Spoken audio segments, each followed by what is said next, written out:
एक समय की बात है कि श्योपुर नगर में राजा शमशेर सिंह राज्य करता था। वह बड़ा ही दयालु प्रवृत्ति का राजा था। रात्रि के समय नगर भ्रमण करता और नगर वासियों के हालातों के बारे में जानकारी लेता। एक बार एक घर के पास से गुजरते समय उसे 3 बहनों की आवाज सुनाई दी।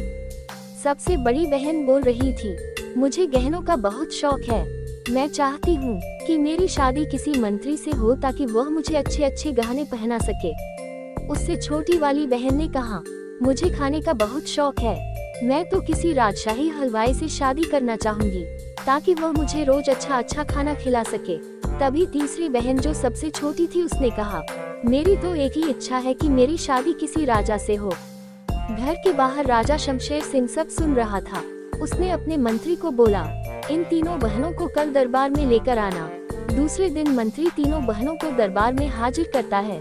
तब राजा शमशेर सिंह हुक्म देता है, इन तीनों बहनों की वही शादी की जाए जहां उनकी इच्छा है। बड़ी वाली बहन की मंत्री से शादी हो जाती है, उससे छोटी वाली बहन की हलवाई से शादी हो जाती है और राजा शमशेर सिंह सबसे छोटी वाली बहन से शादी कर लेता है।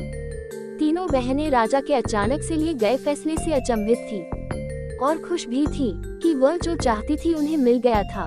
कुछ समय तो बहुत अच्छे से निकला, लेकिन कुछ समय बाद दोनों बड़ी बहनों को एहसास हुआ, हमने जो फैसला लिया था वह गलत था। हमारी सबसे छोटी बहन तो रानी बनकर बैठ गई है, उसकी सब इज्जत करते हैं, उसको तो सुंदर जेवर और अच्छा खाना भी मिल जाता है। ये तो उसने कभी बोला ही नहीं था। राजा ने हमारे साथ नाइंसाफी की है, हमसे पूछे बगैर हमारी शादी मंत्री और हलवाई से कर दी। हमारी शादी भी किसी राजा से होती तो हमारी भी इज्जत हमारी छोटी बहन जितनी ही होती। अब तो छोटी बहन को सबक सिखाना पड़ेगा, उसने हमारे साथ धोखा किया है। इस तरह दोनों बड़ी बहनें अपनी छोटी बहन के खिलाफ षड्यंत्र रचने लगती है। तभी महल से नगाड़ों की आवाज आने लगती है और यह मुनादी सुनाई देती है, हमारे नगर की महारानी पद्मावती गर्भ से है और इसी खुशी में महाराज सभी को भेंट देना चाहते हैं। सभी नगर वासी महल में उपस्थित हो जाए और भेंट स्वीकार करें। इतना सुनते ही दोनों बहनें ईर्ष्या से भर जाती है। छोटी बहन को मारने की योजना बनाने लगती है। बड़ी बहन एक तांत्रिका को बुलाकर लाती है और उसे अपनी योजना बताती है। पहले तो तांत्रिका मना कर देती है, तब दोनों बहनें उसे झूठे इल्जाम में फंसाने की बोलती है। डरकर तांत्रिका मान जाती है और उन्हें एक पाउडर देती है।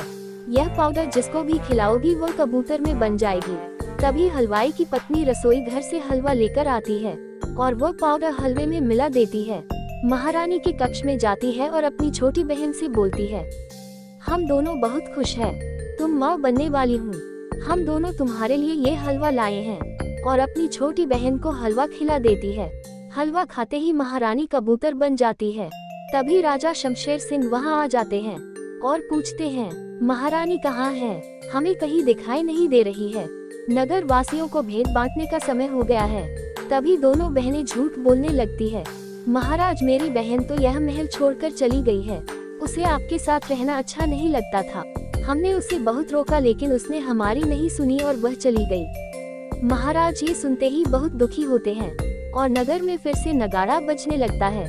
मुनादी होती है, जहाँ भी महारानी दिखे उसे कत्ल कर दिया जाए। कोने में कबूतर बनकर बैठी महारानी यह सुनकर डर जाती है और वहाँ से उड़कर जंगल में चली जाती है। अपनी बहनों के कुकर्मों को याद करके रोती है। कुछ समय बाद राजा शमशेर सिंह जंगल में आग के लिए जाता है।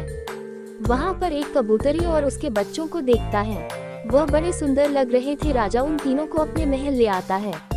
राजा शमशेर सिंह जैसे ही कबूतरी के ऊपर हाथ फेरता है, कबूतरी रोने लगती है। राजा शमशेर से कुछ समझ नहीं पाता है। राजा शमशेर सिंह मंत्री को बुलाता है और बोलता है, इस कबूतरी की जो बात समझ सके उसको बुलाकर लाओ, ये क्यों रो रही है, मैं ये जानना चाहता हूँ। मंत्री उसी तांत्रिका को बुलाकर लाता है। राजा का बुलावा सुनकर तांत्रिका डर जाती है। राजा के सामने माफी मांगने लगती है, महाराज इसमें मेरी कोई गलती नहीं है, महारानी की दोनों बड़ी बहनों की गलती है। उन्हीं ने मुझे डराकर महारानी को कबूतरी बनवाने को बोला था। ये कबूतरी आपकी पत्नी है और ये दोनों आपके बच्चे हैं। मैं अभी फिर से इन्हें इंसान बना दूंगी। तभी तीनों अपने असली रूप में आ जाते हैं। ये सब देखकर महाराज चौंक जाते हैं। इतना बड़ा धोखा मेरे ही राज्य में हो गया। दोनों चालबाज बहनों को 100 कोड़े मारे जाए और कैद खाने में डाल दिया जाए। तुरंत हुक्म की तामील होती है।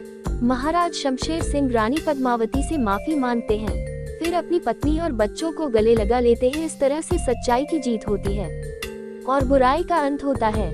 हमारी कहानी अच्छी लगी हो तो लाइक कीजिए और सब्सक्राइब कीजिए। आपके सब्सक्राइब करने से हमें मोटिवेशन मिलता है, आगे और अच्छी कहानी लाने का प्रयत्न करेंगे। धन्यवाद।